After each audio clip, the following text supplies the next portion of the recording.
শেরপুরে সারের কৃত্রিম সংকট তৈরি, কৃষকদের কাছ থেকে বাড়তি দাম রাখার অভিযোগ উঠেছে। সিন্ডিকেটের কারণে বাড়তি দামে সার কেনায় বাড়ছে উৎপাদন খরচ।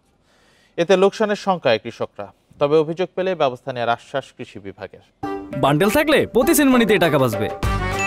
বিকাশ সেনমানি বান্ডেল কিনে জিতুন প্রতি লেনদেনে।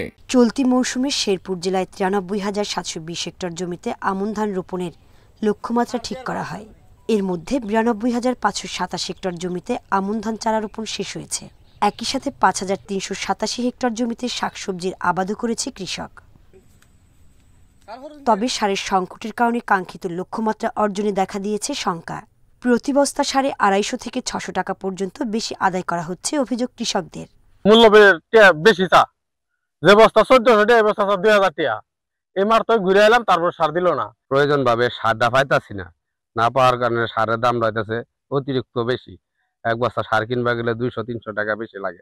ডিলারদের দাবি নিয়ম মেনেই সার বিক্রি করছেন তারা। 120 টাকায় বিক্রি করবো, আমি যদি 500 টাকায় কিনি 520 টাকা করবো। আমাদের আসলে তৃণমূল পর্যায়ে এটা বলে লাভ নাই। যাদের গোয়াল আছে, যারা সিন্ডিকেট করতেছে তাদের স্কুপ নাই, আমরা বিক্রিও করতেছি।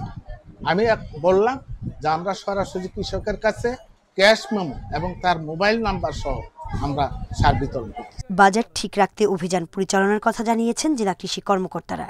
ন্যায্য মূল্য পাওয়ার জন্য আমাদের মনিটরিং কার্যক্রম অব্যাহত আছে এবং আমাদের প্রত্যেক ডিলার পয়েন্টে আমাদের উপসহকারী বসে তাদের সার বিক্রি করছে এবং পাশাপাশি প্রত্যেক ডিলারকে আমরা নির্দেশনা দিচ্ছি যে ক্যাশ মেমো ব্যতীত কোনো সার বিক্রি করা যাবে না। যদি সারের দাম বৃদ্ধি হয় বাড়ছে উৎপাদন খরচ, ফলে আবাদ করে লাভের বদলে লোকসানের আশঙ্কায় কৃষক।